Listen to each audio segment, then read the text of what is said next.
امام بخاری اپنی کتاب بخاری شریف میں کتاب المناقب میں ایک باب قائم کرتے ہیں. اس باب کا نام کیا ہے؟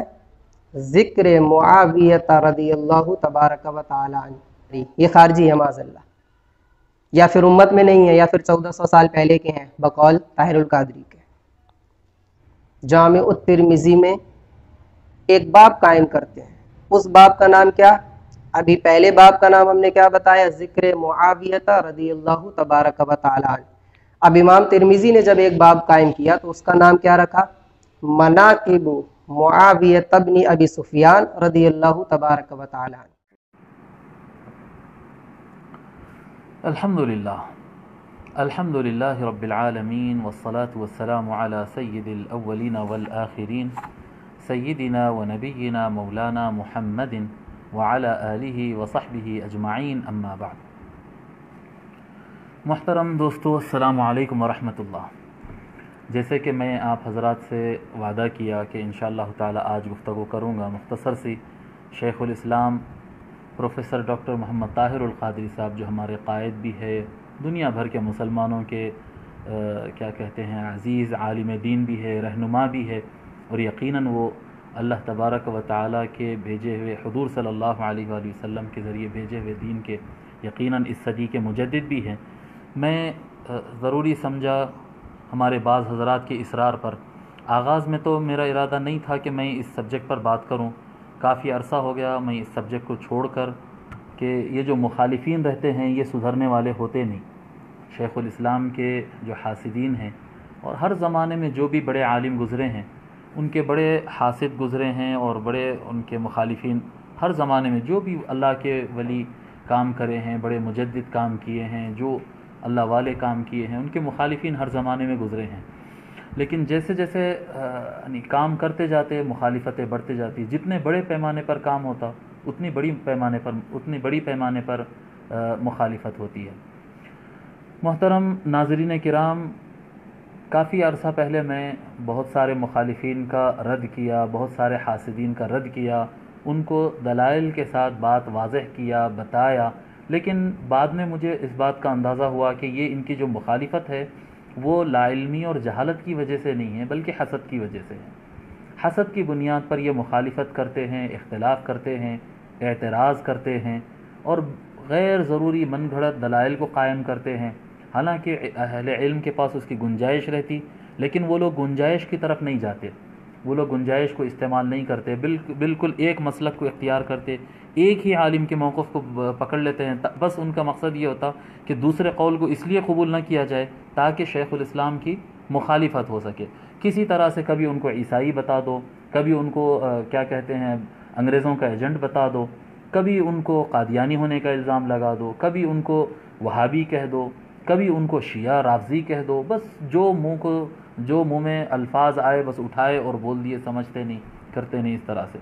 تو عرصے دراز سے میں ترک کر دیا. لیکن کچھ دنوں سے ایک ویڈیو کافی وائرل ہوا شیخ الاسلام کے خلاف، اور ایک جناب ہیں، ویسے تو بہت سارے علماء ہیں، بہت سارے لوگ ہیں جو شیخ الاسلام کے سخت مخالف ہیں، لیکن ایک صاحب کا ویڈیو حال میں بہت زیادہ وائرل ہوا ہمارے سرزمین ہندوستان پر، اور ہمارے بہت سارے احباب مجھ سے مطالبہ کرنے لگے کہ حبیب صاحب اس کا جواب دیجئے، حبیب صاحب یہ بات کو واضح کریے. حالانکہ یہ بات مسلمہ ہے، وہ بھی جانتے ہیں کہ کہنے والا حسد کی بنیاد پر کہہ رہا ہے. لیکن ان کا یہ کہنا تھا کہ ایک عام ذہن انسان جو ہوتا ہے، بالکل کم تعلیم یافتہ جو ہمارے مسلم بھائی ہوتے ہیں، اور اس میدان میں بہت کم وقت دینے والے جو حضرات ہوتے ہیں، ان کو بسا اوقات غلط فہمی ہو جاتی اور ایک گمراہی ہو جاتی ان کو شیخ الاسلام کی طرف آنے سے. ایک عام آدمی کو جب غلط فہمی ہو جاتی کسی سے متعلق تو پھر وہ ان کو سننا بند کر دیتا ہے. جب سننا بند کر دیتا ہے تو پھر اس کو فیض ملنا اور اس کو علم ملنا بند ہو جاتا ہے. تو اس ضرر کو دفع کرنے کے لیے اور شیخ الاسلام کی آواز کو آگے تک پہنچانے کے لیے بعض ہمارے دوست و احباب کا یہ اصرار کے ساتھ مطالبہ رہا کہ حبیب صاحب ان کا کچھ وضاحت کریے ان مسائل کے اوپر، ہم کو اس کا جواب چاہیے. تو انشاءاللہ تعالی میں گفتگو کرتا ہوں کہ اعتراض یہ ہے، اعتراض کرنے والے ایک صاحب جو ہے، وہ صاحب کو بھی آپ حضرات جانتے ہوں گے، میں سمجھتا ہوں جو لوگ سوشل میڈیا پہ ہے وہ صاحب کو جانتے ہیں. میں نام کسی کا لینا نہیں چاہتا، لیکن تھوڑا اشارہ آپ کو کر دوں گا کہ ایک صاحب ہیں جو اصلاً ہندوستانی ہیں، وہ ہندوستان کے کسی پڑوسی ملک میں جا کر اس وقت رہ رہے ہیں، ان کا اگر آپ مشغلہ دیکھیں گے، ان کا پیج اگر دیکھیں گے، مجھے کوئی صاحب بتائے تو ان کے کہنے پر میں ان کے پیج پر جا کر دیکھا تو وہ کبھی شیخ الاسلام علامہ طاہر القادری صاحب کی مخالفت میں ہیں، تو کبھی دوسرے مکاتب فکر کے جو علماء ہیں جیسے مولانا طارق جمیل صاحب ہیں، یا پھر ڈاکٹر ذاکر نائک ہے، یا پھر وہ آدمی کا طریقہ کار، ان کے عمل کا طریقہ یہ نہیں کہ قرآن و حدیث پیش کیا جائے، تحقیق پیش کیا جائے، عشق حضور صلی اللہ علیہ وسلم کی محبت پر گفتگو ہو، مسائل لوگوں کو بیان کیا جائے، تصوف بیان کیا جائے، یہ سب ان کے پاس نہیں ہے۔ ان کا میکزیمم ورک یہ ہے کہ کوئی مشہور شخصیت کو دیکھو اور اس کے خلاف بولنا شروع کر دو۔ چلو ٹھیک ہے، کسی حد تک وہ بھی طریقہ صحیح نہیں ہے، لیکن کسی حد تک اگر کوئی شخص کسی غیر سنی عالم کو اور غیر سنی شخصیت کے خلاف اگر کسی حد تک ٹارگٹ کرتا ہے تو کسی حد تک کمپرمائز کر سکتے ہیں کہ بھئی جذبہ تو صحیح ہے، طریقہ کار غلط ہوگا لیکن جذبہ تو صحیح ہے، اس حد تک بھی کہا جا سکتا ہے۔ لیکن یہ بے دھڑک جو ہیں وہ شیخ الاسلام علامہ طاہر القادری صاحب کے خلاف اور دیگر اہل سنت کے لوگوں کے خلاف وہ دھڑالے سے بولنا شروع کر دیتے ہیں۔ اب اگر ان کے جو کلپ مجھے بھیجا گیا، جو میں دیکھا، وہ کلپ کو دیکھنے سے مجھے تو ہنسی آ رہی تھی کہ اس شخص کی نادانی پر کہ کتنا کم علم ہے، یا پھر یہ ہے کہ یہ سب جانتا ہے لیکن حسد کی بنیاد پر وہ لوگ کو گمراہ کر رہا ہے۔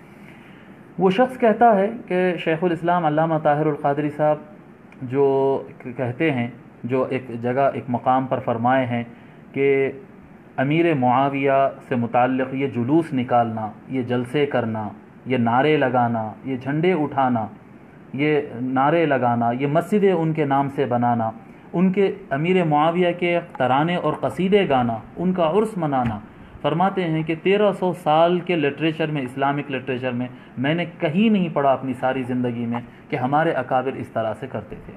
اور بالکل معقول بات ہے کہ میں بھی آج تک اتنے عرصے سے میں بھی کتاب و سنت میں ایک بالکل ادنا سا چھوٹا سا طالب علم کے حیثیت سے میں بھی اس میدان میں رہتا ہوں، لیکن آج تک میں نے کبھی نہیں دیکھا کہ فقہائے امت میں سے، محدثین میں سے، علماء میں سے، اولیاء میں سے کبھی کسی نے عرس معاویہ منایا ہو، یا امیر معاویہ کی شان میں قصیدے لکھے ہوں، غزلیں کیا کہتے ہیں، قصیدے اور مدح کے منقبتیں لکھے ہوں، یا امیر معاویہ کے جھنڈے اٹھایا ہو، یا امیر معاویہ کے جلسے اور جلوس نکالے گئے ہوں، ان کا لنگر کا اہتمام کیا گیا ہو۔ نہیں ہوا ایسا، کسی کتاب میں اس طرح سے نہیں ہے۔ اور شیخ الاسلام نے یہی بات کہی ہے کہ یہ ایک فتنہ ہے۔ مسئلہ کیا ہے؟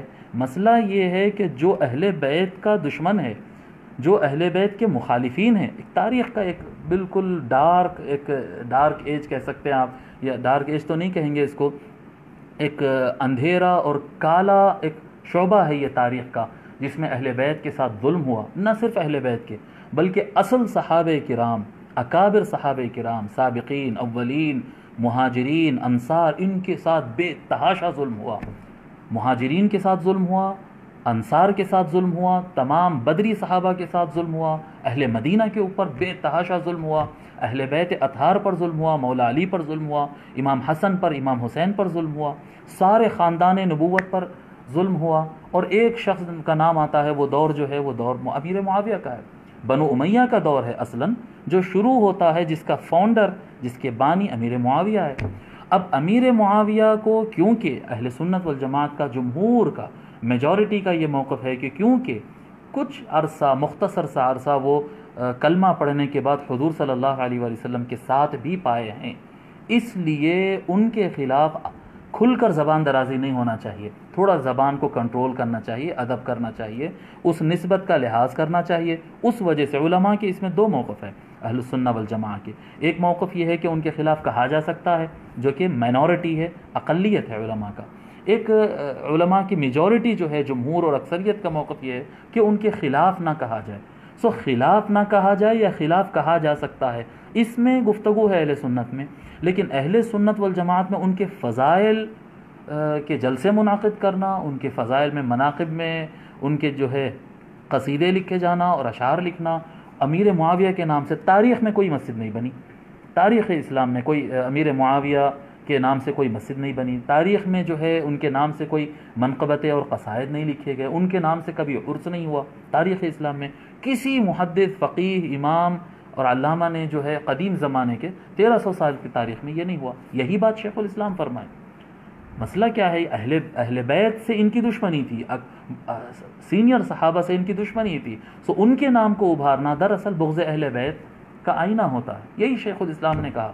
اب یہ جناب والا جن کا ویڈیو یہاں پر وائرل ہو رہا ہے شدت سے اور پوری رفتار سے، جو ہے جتنے مخالفین شیخ الاسلام ہیں سب اس کو شیئر کر رہے ہیں اور پھیلاتے جا رہے ہیں۔ اعتراض کرنے والا یہ اعتراض کرتا ہے کہ نہیں یہ کیسے شیخ الاسلام ہے، یہ کیسے مجدد ہے، ان کو کیا معلوم ہے جی، یہ کیسا آدمی ہے جو خود کو شیخ الاسلام لکھواتا ہے اور خوش بھی ہوتا ہے اس پر، لیکن اس نے امام ترمذی کا باب فضائل امیر معاویہ نہیں پڑھا ہے، فضائل معاویہ بن ابی سفیان ہے، بخاری شریف میں ایک باب ہے ذکر معاویہ بن ابی سفیان میں، خلال نے تعریف کی ہے، ابن کثیر نے تعریف کی ہے، ابن عساکر نے ان کے فضائل بیان کیے ہیں وغیرہ وغیرہ۔ میرے محترم بھائی، میرے عزیز دوست، مجھے یقین ہے کہ یہ ویڈیو آپ تک بھی پہنچے گا، دیگر ہمارے بھائی بھی سمجھ لیں، غور کر لیں، وہ جناب والا جو کہہ رہے ہیں وہ بھی اس بات کو غور کر لیں۔ شیخ الاسلام نے کب کہا ہے کہ کتابوں کے اندر ان کے فضائل کے چیپٹر نہیں ہیں؟ کسی ایک خطاب میں شیخ الاسلام نے کہا کہ ترمذی میں یہ باب نہیں باندھا، کوئی محدث نے یہ باب نہیں باندھا؟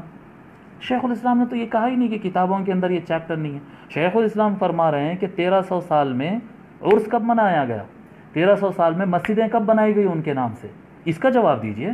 شیخ الاسلام فرما رہے ہیں کہ ان کے نام سے جھنڈے کب اٹھائے گئے، شیخ الاسلام فرما رہے ہیں کہ امیر معاویہ زندہ باد کے نعرے کب لگائے اہل سنت والجماعت کے درمیان، کب ہوا یہ؟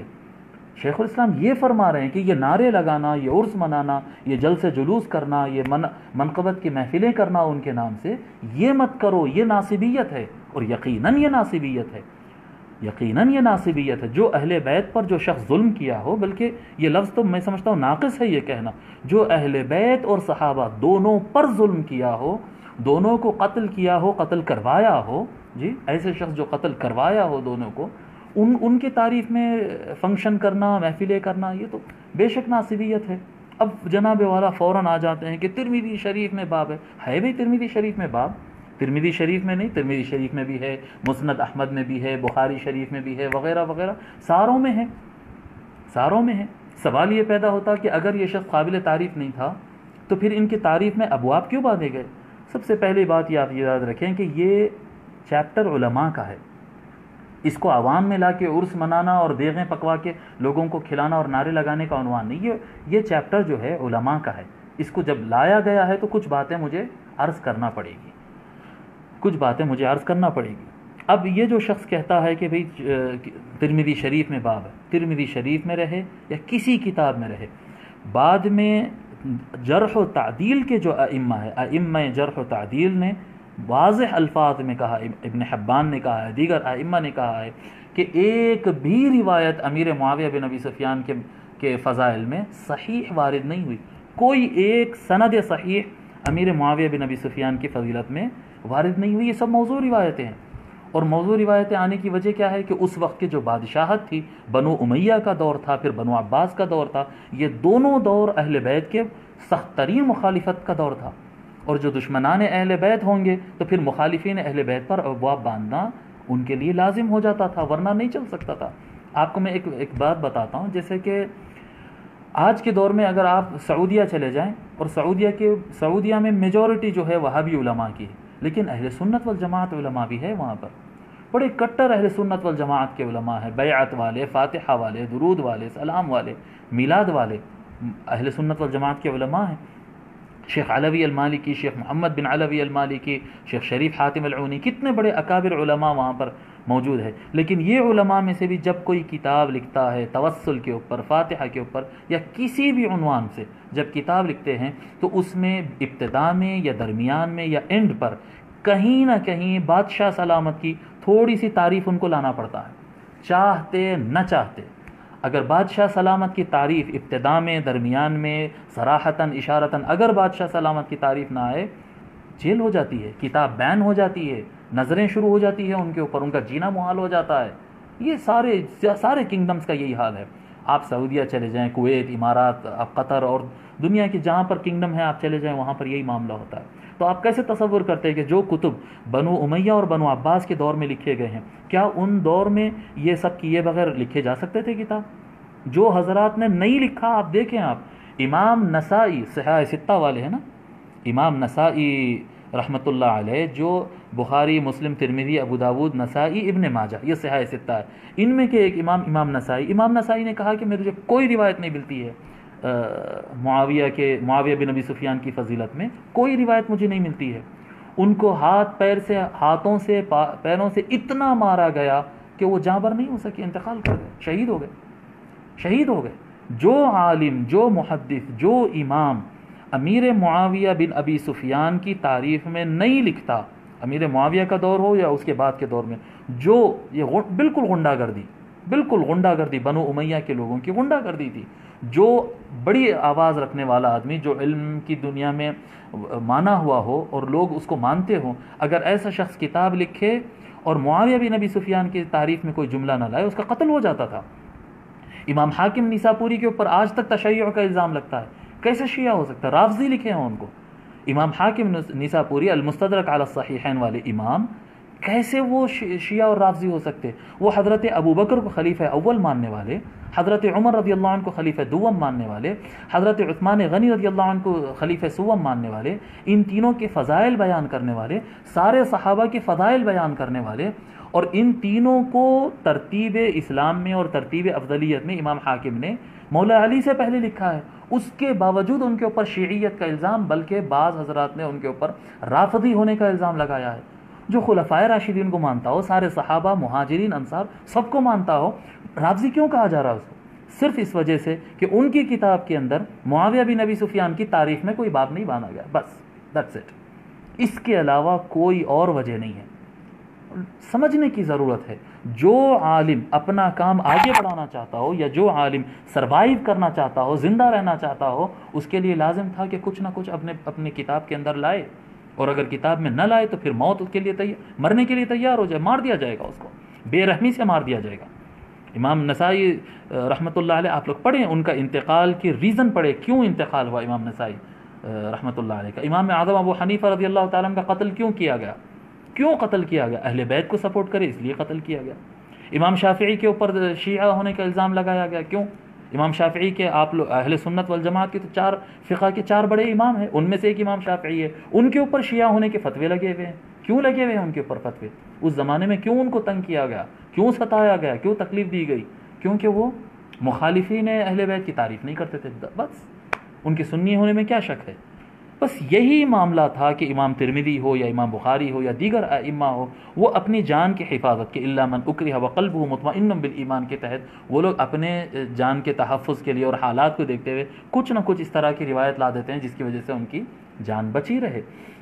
اور یہ جناب والا جو حضرت عبداللہ ابن عباس رضی اللہ تعالیٰ عنہ کی جو روایت نقل کیے ہیں، اور وہ جو وطر کا واقعہ، انہوں نے تو واقعہ پورا سنا ہی نہیں، بولے بخاری شریف میں تو ایک ایسی روایت ہے، اور جو ہے بخاری شریف میں ایک ایسی روایت ہے جس میں انہوں نے فرمایا کہ چپ ہو جاؤ، کسی نے امیر معاویہ کی شکایت کی تو حضرت عبداللہ ابن عباس نے کہا کہ چپ ہو جاؤ، وہ صحابی رسول ہیں۔ نہیں بھائی صاحب، ہمارے جناب والا، آپ جو بھی مولانا ہیں، اللہ کے واسطے حدیث شریف کا ترجمہ کرتے وقت خیانت نہیں کرنا، یہ الفاظ نہیں ہیں۔ میرے سامنے یہاں پر حدیث شریف مکمل موجود ہے، بخاری شریف کی حدیث نمبر 3504 ہے، 3504، اور بعض پرنٹ کے حساب سے الگ الگ نسخوں میں الگ الگ نمبرنگ ہوگی۔ بہرحال جہاں پر باب ذکر معاویہ بن ابی سفیان کے تذکرے کا باب امام بخاری باندھے، یہ بھی غور کرنے کی ضرورت ہے کہ امام بخاری اوپر سے سب کے مناقب امام ابی بکر کے فضائل، امام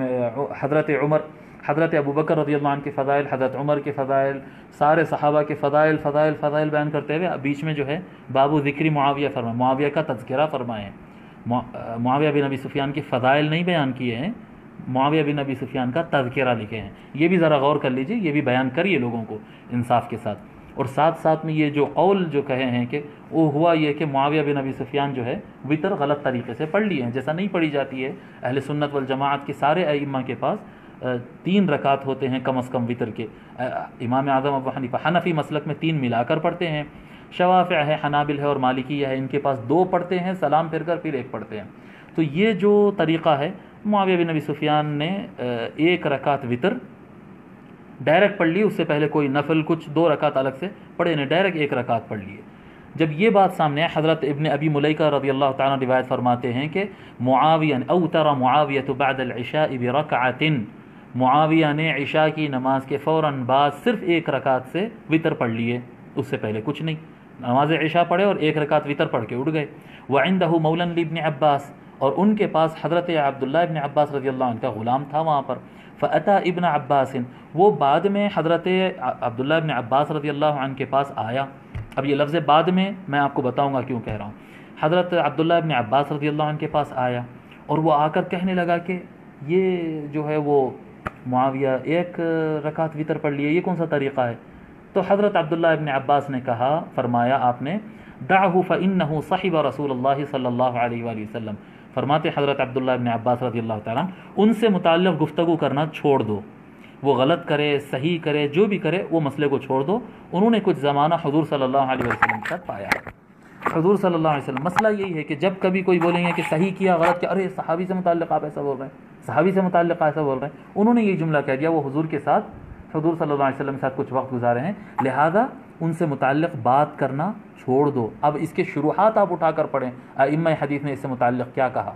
جی پہلی بات تو یہ ہے کہ حضرت عبداللہ ابن عباس نے اپنے غلام کو خاموش ہو جاؤ یا چپ ہو جاؤ کہہ کر نہیں ڈانٹا، بلکہ یہ کہا کہ ان کو چھوڑ دو، کیونکہ حضرت عبداللہ ابن عباس رضی اللہ عنہ بھی ان کے اس عمل کو غلط سمجھتے تھے۔ آپ پڑھ لیں اٹھا کر، فتح الباری اٹھا کر پڑھیں، عمدۃ القاری اٹھا کر پڑھیں، فیض الباری اٹھا کر پڑھیں، جو کتاب بخاری شریف کی شرح میں آپ اٹھا کر پڑھ لیں، ہر کتاب میں یہ لکھا ہے حضرت عبداللہ ابن عباس اس کو رضی اللہ عنہ اس عمل کو غلط سمجھتے تھے معاویہ کو، لیکن صرف ایک جملہ انہوں نے کہا کہ کیونکہ انہوں نے حضور کے ساتھ کچھ وقت گزارا ہے، حضور کی صحبت میں کچھ وقت رہے، اس لیے ان سے متعلق گفتگو کرنا چھوڑ دو۔ کس سے کہا؟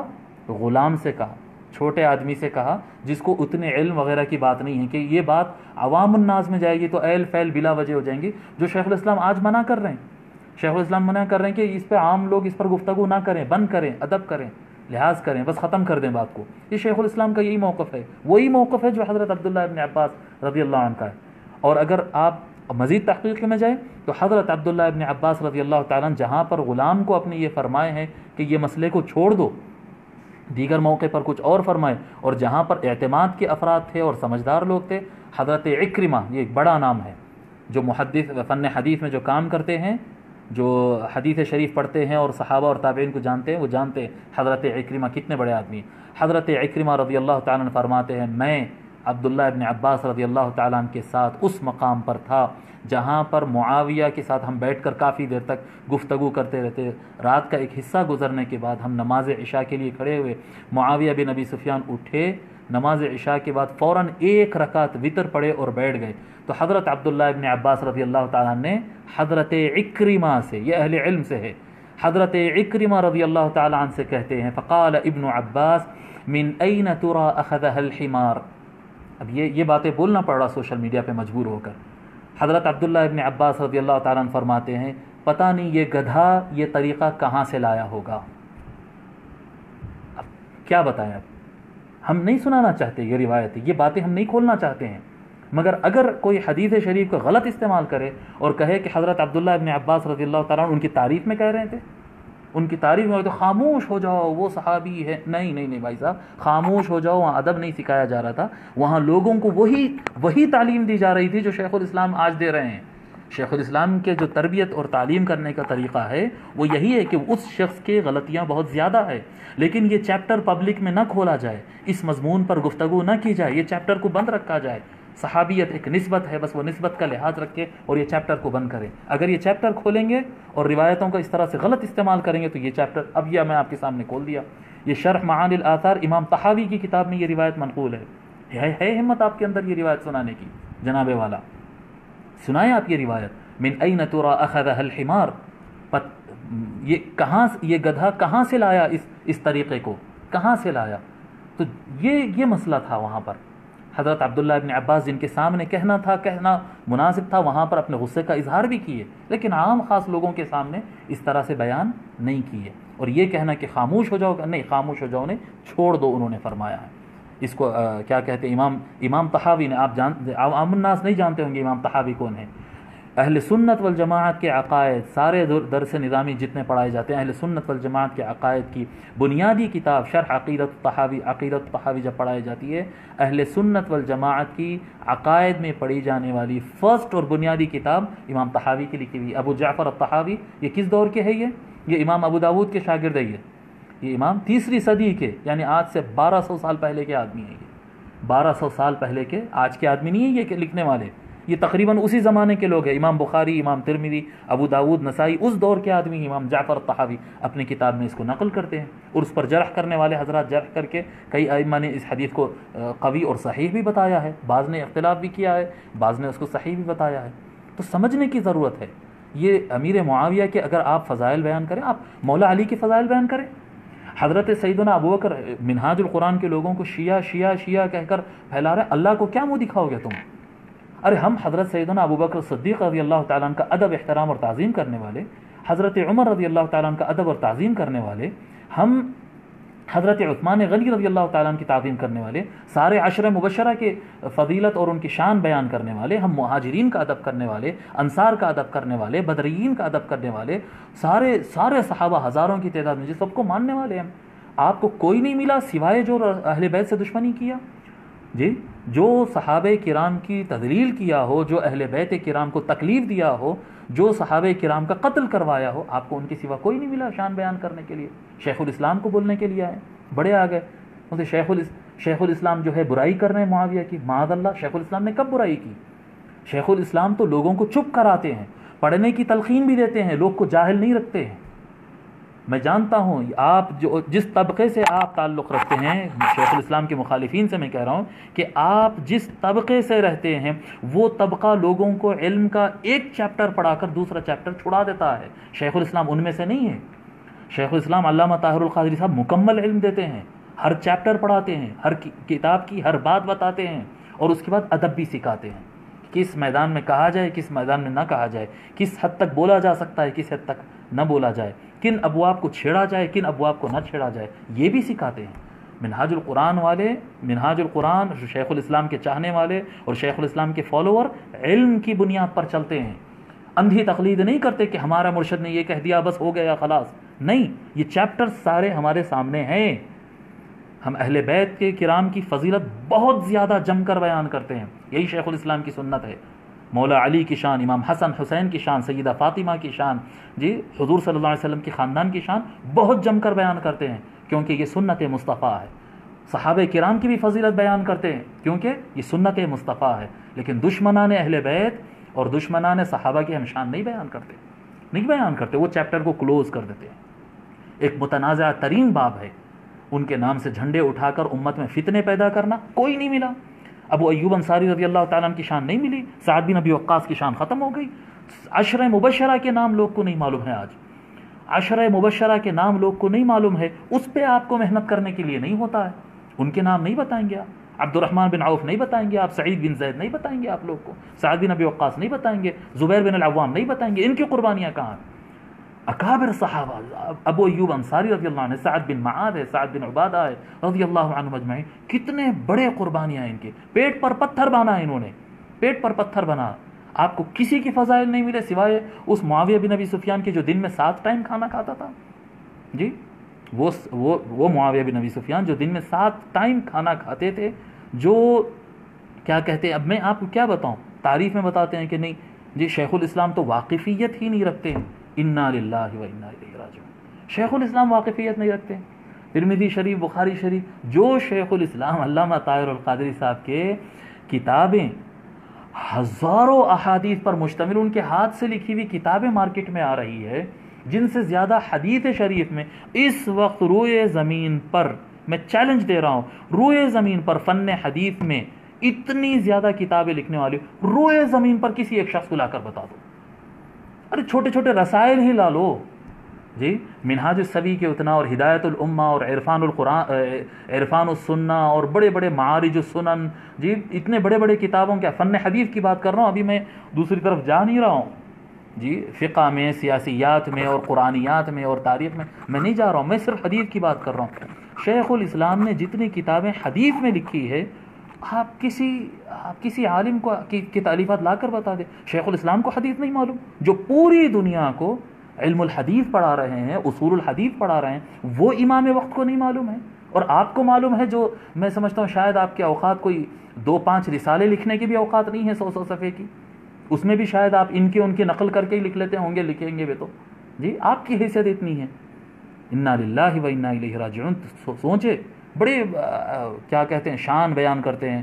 نہیں، حضرت خلال نے ان کی روایت کو نقل کیا ہے کہ عبداللہ ابن عباس رضی اللہ تعالیٰ عنہ، حضرت عبداللہ ابن عباس رضی اللہ تعالیٰ عنہ فرماتے ہیں کہ ہم نے چاروں خلفاء کے بعد، جو روایت آپ کے ویڈیو میں آپ کے وہ مولانا جو مخالفت کی ہے شیخ الاسلام نے، انہوں نے کلپ میں کہا ہے کہ حضرت عبداللہ ابن عباس رضی اللہ تعالیٰ نے فرمایا کہ چاروں خلفاء راشدین کے بعد میں نے سب سے بہترین حکومت اگر پائی ہے تو وہ معاویہ بن ابی سفیان کی پائی ہے. اتنا تھوڑا سا کامن سینس استعمال کرنا، کیا لائن ہے یہ؟ اور یہ اس بات کو جو ہے حضرت خلال نے نقل کیا ہے، اور حضرت امام ذہبی نے سیر میں نقل کیا ہے، ابن کثیر نے البدایہ والنہایہ میں نقل کیا ہے، پتہ نہیں کون سے کتابوں کے حوالے دیے. میرے محترم بھائی، عقل سے استعمال لو، عقل کو استعمال کرو. خلفائے راشدین کے بعد چند دن امام حسن علیہ السلام کے چند دن آئے، چاروں خلفاء کے بعد باضابطہ حکومت جو قائم ہوئی، باضابطہ جن کو ٹائم ملا ہے حکومت کرنے کا، وہ معاویہ بن ابی سفیان ہے. حضرت عبداللہ ابن عباس رضی اللہ تعالیٰ عنہ کو اور حکمرانوں کا موقع کہاں ملا؟ معاویہ کے بعد وہ یزید کا دور دیکھے، اور یزید کے دور میں وہ گزر گئے خلاص. یزید کا دور، اور فوراً ان کے بعد جو ہے مروان کا دور جو ہے، بس وہ دور میں ختم، وصال ہو گیا ان کا. تو حضرت عبداللہ ابن عباس رضی اللہ تعالیٰ عنہ دوسرا دور دیکھے کہاں دیکھے دوسروں کا دور؟ وہ معاویہ کے دور میں فرما رہے ہیں کہ چاروں خلفاء کے بعد ان کا دور سب سے اچھا ہے. آپ کو نہیں سمجھ میں آ رہا کہ یہ جملہ اپنے آپ کے تحفظ کا جملہ ہے؟ 6واں تو کوئی آیا ہی نہیں ابھی، 4 کے بعد یہ 5واں ہے، 6واں تو ابھی آیا ہی نہیں. اور وہ فرما رہے ہیں کہ ان چاروں کے بعد سب سے اچھا ان کو پایا، وہاں 6واں ہے ہی نہیں. سمجھو بات کو. میں بتا رہا ہوں آپ کو، اس وقت کے اکابر علماء اور اکابر بزرگان دین کو اپنی جان کی تحفظ کے لیے، اپنے کام کے تحفظ کے لیے اس طرح کے کچھ جملے کہنا پڑتا تھا. ورنہ جو شخص سن 55 ہجری میں سن 55 ہجری میں، یعنی یزید کو تخت پہ بٹھانے سے 5 سال پہلے مدینہ منورہ جا کر، یہ معاویہ بن ابی سفیان، اب آپ کو کہنا پڑ رہا ہے مجھے، معاویہ بن ابی سفیان مدینہ منورہ جا کر امام حسین علیہ السلام سے ملاقات ہوئی تو براہ راست فیس ٹو فیس کہتا ہے کہ آپ کا کوئی ویلکم نہیں ہے، آپ کو کوئی مرحبا نہیں کہا جائے گا. اے حسین ابن علی، تیری مثال، معاذ اللہ ان کے الفاظ جو ہے، تیری مثال ایسی ہے جیسا اونٹ بڑھیا ہو گئی اور اس کا خون پتلا ہو گیا، عن قریب اس کو ذبح کر دیا جائے گا. یہ ڈائریکٹ دھمکی فیس ٹو فیس معاویہ بن ابی سفیان. اٹھائیے پڑھیے الکامل ابن اثیر کی، اٹھا کر پڑھیے آپ. ڈائریکٹ فیس ٹو فیس امام حسین کو دھمکی دے رہے ہیں. اگر یزید قتل کیا ہے تو یزید بعد میں قتل کیا، دھمکی کس نے دیا تھا؟ پروگرام کس نے بنایا تھا؟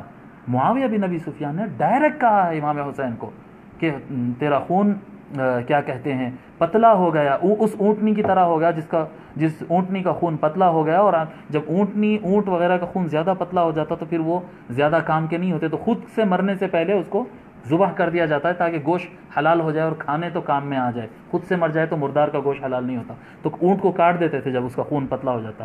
تو تیری مثال اس اونٹ کی طرح ہو گئی، اونٹنی کی طرح ہو گئی جس کا خون پتلا ہو گیا اور عن قریب ذبح کر دی جائے گی. انا للہ و انا الیہ راجعون. آپ کو جو ہے ان کی حکومت آپ کو اچھی دکھی؟ جو امام حسین علیہ السلام کو براہ راست قتل کی دھمکی دے، جو حضرت حجر بن عدی رضی اللہ تعالیٰ عنہ کا قتل کرا دے، سینئر ترین صحابی اور سابقون الاولون میں سے، جو معاویہ بن ابی سفیان سے 15-20 سال پہلے اسلام قبول کیے، وہ صحابی حضرت عمار بن یاسر رضی اللہ تعالیٰ عنہ، جن کی فضیلت میں حضور صلی اللہ علیہ وسلم بارہا فرمائے کہ عمار لوگ کو جنت کی طرف بلاتا ہے اور باغی ٹولہ اسے جہنم کی طرف بلاتا ہے. یہی باغی ٹولہ معاویہ بن ابی سفیان کا. جی، عمار بن یاسر کی فضیلت ہے کہ وہ لوگ کو جنت کی طرف بلاتے ہیں. کتنے فضائل ہیں حضرت عمار بن یاسر رضی اللہ تعالیٰ عنہ کے. معاویہ بن ابی سفیان عمار بن یاسر کے قاتل، معاویہ بن ابی سفیان حضرت حجر بن عدی رضی اللہ تعالیٰ عنہ کے قاتل، حضرت سیدنا ابو بکر صدیق رضی اللہ تعالیٰ عنہ کے بیٹے محمد بن ابی بکر کے قاتل. یہ سب جتنے قتل ہو رہے ہیں ان کا کوئی قصور نہیں ہے، بے قصور مارے گئے. جی، کتنے صحابہ ہیں، میں آپ کو گناتا چلا جاؤں، اتنے صحابہ کو اپنے دور میں قتل کروائے. امام حسین علیہ السلام کو براہ راست جو ہے فیس ٹو فیس دھمکی دیے. امام حسن علیہ السلام کا انہی کی دور میں زہر دے کر ان کو شہید کیا گیا اور قاتل نہیں پکڑا جاتا. آج یہی نہیں ہو رہا، جو ہے معصوم لوگوں کا قتل کر دیا جاتا اور قاتل نہیں پکڑا جاتا. نہیں ہو رہا ہے. بس یہی دور تھا، وہ بھی یہی دور تھا. یہ چھوٹا ظلم کا دور تھا، وہ بڑا ظلم تھا.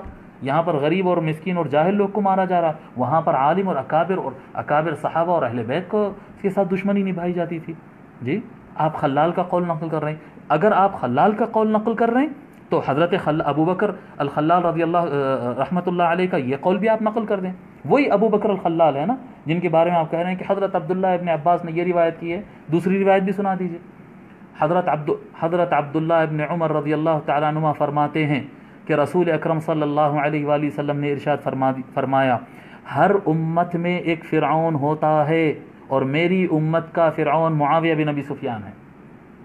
میں اس روایت کی صحت، ضعف، موضوع وغیرہ یہ چکر میں جانا نہیں چاہ رہا ہوں. میں صرف آپ کو یہ سمجھانا چاہ رہا ہوں کہ جو خلال کا آپ حوالہ دے رہے ہیں کہ انہوں نے عبداللہ ابن عباس کے قول تعریف میں نقل کیا ہے، وہی حضرت ابو بکر الخلال رحمۃ اللہ علیہ اپنی کتاب میں یہ بھی نقل کرتے ہیں. سنائیں گے؟ آپ کے اندر ہمت ہے؟ ابو بکر الخلال کا آپ نام لینے بیٹھے، کس کا نام لے رہے ہیں آپ؟ امام ذہبی کا نقل کرتے ہیں نام، امام ذہبی روایت نقل کرتے ہیں. جی فرماتے ہیں حضرت مقدام رضی اللہ تعالی عنہ، کیا کہتے ہیں، معاویہ بن ابی سفیان، عمر بن الاسود اور اسد خاندان کا ایک اسدی تھا جو معاویہ بن ابی سفیان کا خاص آدمی تھا، اسدی ان کے ساتھ تھا. یہ تینوں چاروں کی ملاقات ہوئی. جب گفتگو ہوئی تو معاویہ نے حضرت مقدام رضی اللہ تعالیٰ عنہ کو اطلاع دی. یہ امام ذہبی نے سیر اعلام النبلاء میں، امام ذہبی کا آپ نام لیا نا، یہ روایت امام ذہبی نقل کر رہے ہیں، سنو. اور اسی کتاب میں سیر اعلام النبلاء میں فرماتے ہیں کہ معاویہ بن ابی سفیان نے کہا مقدام رضی اللہ تعالیٰ عنہ سے کہ امام حسن انتقال کر گئے. امام حسن علیہ السلام رسول اللہ صلی اللہ علیہ وآلہ وسلم کے نواسے انتقال کر گئے، انتقال ہو گیا. تو حضرت مقدام رضی اللہ تعالیٰ عنہ انا للہ و انا الیہ راجعون یہ کب پڑھتے ہیں؟ جب مسلمان پر مصیبت آتی ہے، اذا اصابتهم مصیبۃ قالوا انا للہ و انا الیہ راجعون. مصیبت آتی ہے تو مسلمان یہ پڑھتا ہے. جب امام حسن علیہ السلام کے انتقال کی خبر سنے تو حضرت مقدام رضی اللہ تعالیٰ عنہ انا للہ و انا الیہ راجعون پڑھے. تو معاویہ بن ابی سفیان کہتے ہیں کہ آپ انا للہ و انا الیہ راجعون پڑھے. اتراھا مصیبہ، آپ کو لگتا ہے کہ یہ کوئی مصیبت ہے؟ اللہ، امام حسن کی شہادت ان کو مصیبت نہیں لگ رہی ہے. عام مسلمان کے انتقال پر انا للہ پڑھتے ہیں، امام حسن کے انتقال پر انا للہ پڑھے تو معاویہ کو اعتراض ہوا اور وہ اتراھا مصیبہ، کیا لگتا ہے آپ کو یہ کوئی مصیبت ہے پڑھنے کے لیے؟ حضرت مقدام نے کہا کیوں نہیں، وقد وضعہ رسول اللہ صلی اللہ علیہ وآلہ وسلم فی حجرہ، کیوں مصیبت نہیں ہوگی؟ حضور صلی اللہ علیہ وآلہ وسلم ان کو اپنے گود میں بٹھائے، وقال ھذا منی وحسین من علی، اور حضور ان کو امام حسن کو اپنے گود میں بٹھاتے اور کہتے کہ حسن مجھ سے ہے اور حسین علی سے ہے، کہتے تھے. جس کا مقام حضور صلی اللہ علیہ وسلم فرماتے کہ حسن مجھ سے ہے، ان کا انتقال مصیبت نہیں ہے. تو معاویہ بن ابی سفیان اپنے خاص آدمی سے پلٹ کر کہتے ہیں، فقال للاسدی، اسدی سے کہتے ہیں پلٹ کر، ما تقول انت، اسدی تو بتا تو کیا کہتا ہے؟ تو اسدی کیا کہتا ہے معلوم؟ یہ معاویہ کا خاص آدمی، جمرۃ اطفأها اللہ، جمرۃ اطفئت، یہ بعض روایتوں میں جمرۃ اطفأها اللہ کیا الفاظ ہے. یہاں پر امام ذہبی کے الفاظ ہے کہ انگار کا ڈلہ تھا بجھ گیا. امام حسن علیہ السلام کو کہہ رہے ہیں، امام حسن علیہ السلام کو معاویہ کا خاص آدمی معاویہ کے سامنے یہ بیٹھ کر کہہ رہا ہے کہ جمرۃ اطفئت، آگ کا ڈلہ تھا بجھ گیا. انا للہ و انا الیہ راجعون. ہونا کیا تھا؟ آپ یہ جو آج کے لوگ کہہ رہے ہیں کہ نہیں معاویہ کو بڑی اہل بیت سے محبت تھی، بڑے امام حسن کی تعریف کرتے تھے، تو اٹھ کر حضرت امیر معاویہ اٹھ کر وہ اسدی کو 2 تھپڑ مارنا تھا، جیل بھیجنا تھا اس کو. جی جن کو حضور صلی اللہ علیہ وسلم نے جنت کے جوانوں کا سردار کہا، اس کی ان سے متعلق آپ ایسی بات کہتے ہیں؟ جیل بھیجنا تھا؟ نہیں. جی فقال المقدام، کچھ نہیں کیا معاویہ نے، کچھ نہیں کیا. تو حضرت مقدام رضی اللہ تعالیٰ عنہ معاویہ کی طرف پلٹ کر کہتے ہیں، غصہ آ گیا ہو، یہ اہل بیت کا جو چاہنے والا ہوگا اس کو غصہ آئے گا، اور اگر محبت نہیں ہے تو پھر ٹھنڈے بیٹھو، کچھ نہیں. محبت تھی. حضرت مقدام رضی اللہ تعالیٰ عنہ کہتے ہیں، معاویہ تجھے اللہ کا واسطہ، انشدک اللہ، اللہ کا تجھے واسطہ کیا حضور صلی اللہ علیہ وآلہ وسلم کا تو بتا، کیا حضور صلی اللہ علیہ وسلم کو فرماتے ہوئے یہ تو نہیں سنا، یہ ینہا عن لبس الذهب والحریر، کیا حضور صلی اللہ علیہ وسلم کو تو نہیں سنا کہ حضور علیہ وسلم مرد کو سونا پہننا حرام قرار دیے، مرد کے لیے یعنی منع کیے، اور مرد کے لیے ریشم کا لباس پہننا منع نہیں کیے حضور صلی اللہ علیہ وسلم سختی سے؟ جی حضور صلی اللہ علیہ وآلہ وسلم جو ہے بھیڑیوں کے، یہ شیر اور ببر وغیرہ کے چمڑے بیٹھنے اٹھنے کے لیے اور اس کو سواری کے استعمال کرنے کے لیے منع نہیں کیے حضور صلی اللہ علیہ وسلم؟ یہ سارے چیزیں شریعت میں حرام نہیں ہے، منع نہیں کیے آقا صلی اللہ علیہ وسلم؟ معاویہ نے کہا ہاں، حضور صلی اللہ علیہ وسلم نے مرد کو سونا پہننے سے منع کیا، حضور صلی اللہ علیہ وسلم نے ریشم مرد کے لیے حرام قرار دیا ہے، اور بیڑیوں کے جو چمڑے استعمال ہوتے ہیں شان اور تکبر اور تفاخر کے لیے جو استعمال ہوتے ہیں، اس سے حضور صلی اللہ علیہ وسلم نے منع فرمایا ہے۔ قال نعم قال فواللہ لقد رأیت هذا كله في بیتک، حضرت مقدام رضی اللہ تعالیٰ عنہ کہتے ہیں معاویہ اللہ کی قسم یہ سارے حرام کام میں تیرے گھر میں ہوتے ہوئے دیکھا ہوں، میں خود دیکھا ہوں تیرے گھر میں جو حضور صلی اللہ علیہ وسلم چمڑوں پہ بیٹھنا حرام قرار دیے ان چمڑوں پر بیٹھا جاتا ہے، تیرے گھر میں مرد سونا پہنتے ہیں، تیرے گھر میں جو ہے مرد جو ہیں ریشم کا لباس پہنتے ہیں۔ معاویہ نے کہا عرفت انی لا انجو منک، مقدام مجھے اندازہ تھا کہ تو مجھے چھوڑے گا نہیں، مجھے اندازہ تھا کہ میں تو تیرے سے نہیں بچ سکوں گا۔ میرے محترم بزرگوں اور دوستو، سمجھنے کی بات ہے کہ یہ معاویہ بن ابی سفیان، اب اگر آپ کس کی بات لیں گے؟ مسند احمد کی بات کریں گے؟ امام احمد ابن حنبل رضی اللہ تعالی عنہ جو ائمہ اہل سنت میں سے ایک امام ہے، جی ائمہ فقہ میں سے ایک امام ہے، انہوں نے جو ہے ان کی فضیلت میں باب باندھا، بھائی صاحب ان کی فضیلت میں بھی باب باندھا ہے، اور انہی کی کتاب میں مسند احمد میں یہ روایت ہے کہ وہ شراب پی بھی رہے تھے، دیگر صحابہ کو پلانے کی بھی کوشش کر رہے تھے، دیگر صحابہ نے کہا کہ ہم نہیں پیئیں گے، یہ وہ پی بھی رہے تھے پلا بھی رہے تھے، یہی مسند احمد ہے۔ کس کتاب کا نام لیتے ہیں آپ؟ ابن عساکر کا نام لیں گے؟ جس کتاب کو اٹھائیں آپ، جہاں پر کہیں ایک دو روایتیں وہ اس طرح سے لا دیتے ہیں اپنے آپ کی تحفظ کے لیے، لیکن باقی ابواب میں مسلم شریف میں صریح الفاظ میں مسلم شریف میں لکھا ہوا ہے کہ معاویہ بن ابی سفیان سود کا کاروبار کرتے تھے، اور صحابہ کے منع کرنے کے باوجود ضد کر انہوں نے سود کا کاروبار کیا، ہے لکھا ہوا۔ جو مولانا ان کے فضائل بیان کرنے پر تعریفیں کر رہے ہیں اور ان کے عرس منانے کی خواہش میں جو ہے پتہ نہیں کون سے تنظیموں کی تائیدیں کر رہے ہیں اور کون سے امیروں کی تائید کر رہے ہیں، وہ یہ روایتیں بھی اٹھائیں، لوگوں کو آدھا علم کیوں دیتے ہیں؟ شیخ الاسلام علامہ طاہر القادری صاحب کی یہ خصوصیت ہے کہ وہ مکمل علم دیتے ہیں، علم مکمل دیتے ہیں، ساتھ میں جو چیپٹرز اہل سنت والجماعت میں یا مسلمانوں میں تفرقہ کا باعث بن سکتے ہیں، جس میں اختلاف ہو سکتا ہے، دراڑ ہو سکتی ہے، ان چیپٹر کو کلوز کرنا بھی سکھا دیتے ہیں، ادب کرنا بھی سکھا دیتے ہیں۔ یہ اہل سنت والجماعت کا طریقہ ہے، یہ اہل سنت والجماعت کا طریقہ ہے، نہ کہ یہ کہ دشمنان اہل بیت کے جھنڈے بلند کیے جائیں۔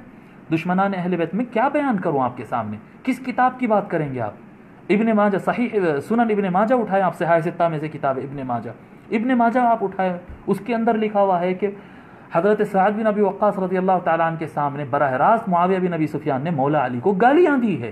کب کی بات ہے یہ اس وقت کی بات ہے جب مولا کائنات مولا علی علیہ السلام شہید ہو چکے ہیں، وہ اس دنیا میں نہیں ہے، مولا علی علیہ السلام جن کے بارے میں حضور صلی اللہ علیہ وآلہ وسلم فرمائے من سب علیا فقط سبنی، جس نے علی کو گالی دی اس نے مجھے گالی دی ہے۔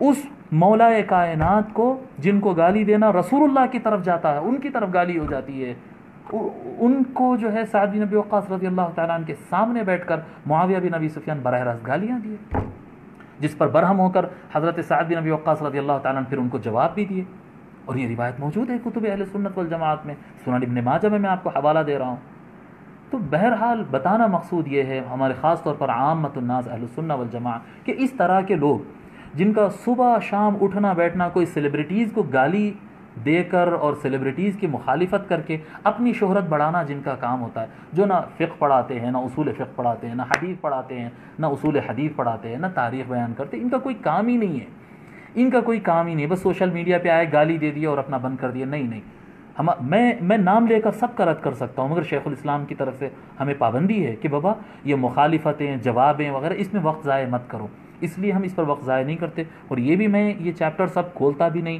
میں بولتا بھی نہیں، اور میں اس میدان میں آنا بھی نہیں چاہتا، مگر مجھے پریشر اتنا زیادہ ہو گیا، لوگ بار بار مجھ سے سوال کرنے لگے، پوچھنے لگے کہ یہ تو اس طرح سے کہہ رہا ہے کہ کتابوں میں سب ہے اور شیخ الاسلام نے کہہ دیا کہیں نہیں ہے۔ شیخ الاسلام کہیں نہیں ہے نہیں فرمائے، شیخ الاسلام فرمائے عرس منانا کہیں نہیں ہے۔ اگر بتانا ہی ہو تو معاویہ بن ابی سفیان کا عرس کس صدی میں کس ولی اللہ نے منایا بتا دیجئے۔ کون سے امام اہل سنت تھے جو معاویہ بن ابی سفیان کے جھنڈے ہلائے بتا دیجئے۔ لنگر معاویہ یا معاویہ کے نام سے کوئی لنگر یا فاتحہ کس نے کرایا تھا؟ کوئی امام، قطب، ولی، امام، محدث، مفسر، کسی ایک کا نام بتا دیجئے۔ معاویہ بن ابی سفیان کے فضائل میں جلسے کون سے اہل سنت والجماعت نے کیا بتا دیجئے۔ کتابوں کے اندر تو چیپٹرز ہے، تائید میں بھی ہے، مخالفت میں بھی ہے۔ جن کتابوں میں ان کی تعریف ہے، ان کتابوں میں ان کی سود خوری اور شراب خوری اور کیا کہتے ہیں ان کے گناہ بھی سارے درج ہے، کالے باب سارے درج ہیں ان کے۔ جی نہیں، یہ ان کو اندازہ تھا، وہ یزید کو بٹھا دیے، غلط فہمی میں تھے۔ میرے محترم بزرگوں اور دوستوں، 5 سال 6 سال جن کی خلافت یزید کو تخت پہ بٹھانے کے لیے 6 سال کمپیننگ کیے ہیں معاویہ بن ابی سفیان۔ پڑھتے نہیں نا ہمارے پاس، ہمارے اہل سنت والجماعت کے عام لوگ بیچارے بھولے بھالے، وہ معیشت میں پریشان لوگ ہیں، ان کو پتہ ہی کہاں۔ 5-6 سال کمپیننگ ہوئی، مدینہ، مکہ، بغداد، طائف، بصرہ، کوئی شہر سلطنت اسلامیہ اور اسلامی مملکت کا کوئی ایک حصہ نہیں چھوٹا۔ اتنی بڑی کمپیننگ ہوئی، رشوتیں بانٹی گئی۔ کھولوں کے چیپٹر سارے باضابطہ 1-1 لاکھ درہم کے رشوتیں جاتی تھی کہ میرے بیٹے یزید کے تخت نشین ہونے پر آپ فیور کریں، ان کے ہاتھ پہ بیعت کریں۔ 1-1 لاکھ رشوت جاتی تھی۔ جو کمزور لوگ ہوتے تھے ایمان کے وہ قبول بھی کر لیتے تھے، اور جو مضبوط لوگ ہوتے تھے وہ رد کرتے تھے۔ حضرت عبداللہ ابن عباس انہی میں سے ایک ہے، حضرت عبداللہ ابن عباس رضی اللہ عنہ انہی میں سے ایک ہے جنہوں نے رد کیا ہے، اور نہیں لوں گا پیسہ میں یزید کے نام کی خلافت کا، اور دیگر ائمہ بھی ہے۔ بہرحال میرے محترم بزرگوں اور دوستوں، میں بات لمبی کرنا نہیں چاہتا تھا لیکن کافی لمبی ہو گئی، میں اپنی بات کو یہاں پر روکتا ہوں۔ صرف اتنی بات سمجھنے کی ضرورت ہے کہ شیخ الاسلام علامہ طاہر القادری صاحب کا منہج 100% درست منہج ہے، اولیاء اللہ کا منہج ہے، یہی محدثین کا، مفسرین کا، محققین کا اور سارے اب تک آنے والے مجددین کا یہ منہج ہے، یہ مجددین کا منہج ہے، اور یہ سارے بزرگان دین کا منہج ہے۔ ان کا طریقہ کار بالکل درست ہے۔ وہ لوگ کو لا علم رکھ کر، جاہل رکھ کر ون سائیڈڈ بات نہیں کرتے، وہ سارے رخ بتاتے ہیں۔ حنفی، شافعی، حنبلی بھی بتاتے ہیں لوگ کو، جی اشعری، ماتریدی بھی بتاتے ہیں، قدیم ائمہ، جدید ائمہ بھی بتاتے ہیں، اختلاف تفاسیر بھی بتاتے ہیں۔ علم کا سمندر ہے وہ علم کا سمندر ہے وہ۔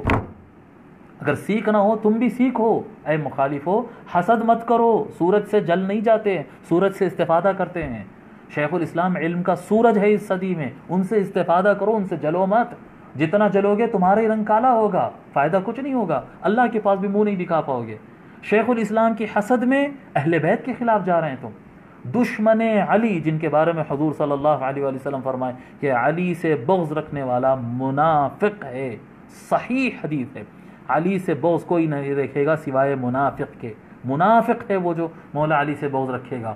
اور جو تاریخ اسلام میں جو مولا علی سے سب سے زیادہ بغض رکھا ہے، اس کی شان میں آپ عرس شریف منائیں اور لنگر منائیں اور جھنڈے اٹھائیں اور جلسے کریں اور نعرے لگائیں، اور اس کے بعد مولا علی کا ذکر کرنے والے جو معاویہ کی شان میں کبھی بے ادبی نہیں کیے ہیں لیکن مولا علی کا چرچا کیے، امام حسن و حسین کی شان بیان کیے، اہل بیت کی عظمت بیان کرے، ان کو تم رافضی اور گمراہ کہتے ہو؟ شرم کرو۔ میدان محشر میں کسی کی شفاعت نہیں چلنے والی، شفاعت ہوگی رسول اللہ کی اور آل رسول اللہ کی، پھر ان کے تصدق سے کسی کی ہوگی تو ہوگی۔ جتنے اولیاء ہوں گے، علماء ہوں گے، شہداء ہوں گے، جتنے بھی ہوں گے، حفاظ ہوں گے، جو بھی ہوں گے، وہ رسول اور آل رسول کے صدقے میں وہ شفاعت کریں گے، ان سے پہلے کوئی شفاعت کرنے والا نہیں۔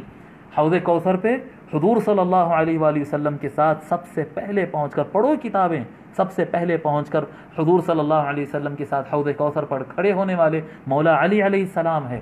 دشمن مولا علی کا عرس کر کے وہاں کیا حوض کوثر کا پانی پئیں گے؟ کیا حوض کوثر کا پانی پئیں گے؟ بہرحال اللہ تبارک و تعالی شیخ الاسلام کو جزائے خیر دے۔ ان کا طریقہ ہے، لوگ بولتے ہیں کہ شیخ الاسلام جواب کیوں نہیں دیتے؟ شیخ الاسلام فرماتے ہیں کہ جب کبھی اللہ کی ذات پر یا حضور صلی اللہ علیہ وسلم کی ذات پر، اہل بیت اور صحابہ پر کوئی حملہ ہو تو میں ان کی طرف سے پوری جان لگا کر دفاع کرتا ہوں، میری ذات پر کوئی حملہ کرے تو میں معاف کر دیتا ہوں۔ یہ شان ہے اولیاء کی، یہ شان ہے اولیاء کی۔ بہرحال بات میں لمبی ہو گئی، انشاءاللہ تعالی آئندہ اتنی لمبی نہیں کریں گے۔ اللہ تبارک و تعالی سے دعا ہے مولا ہمارے حال پہ کرم فرمائے، اور ہم کو سمجھنے، آنکھ کھلا رکھ کر دین اسلام کو قبول کرنے اور اس پر عمل کرنے کی توفیق عطا فرمائے۔ حسد اور جلن سے ہم کو بچا لے، نیک بنا دے ہم کو، اہل بیت کا سچا چاہنے والا اور اکابر صحابہ کرام کی تعظیم اور ادب کرنے والا ہم کو بنا دے، اور دشمنان اہل بیت سے دور رہنے اور ان کو دور رکھنے کی توفیق عطا فرمائے۔ وما علینا الا البلاغ۔ السلام علیکم ورحمۃ اللہ۔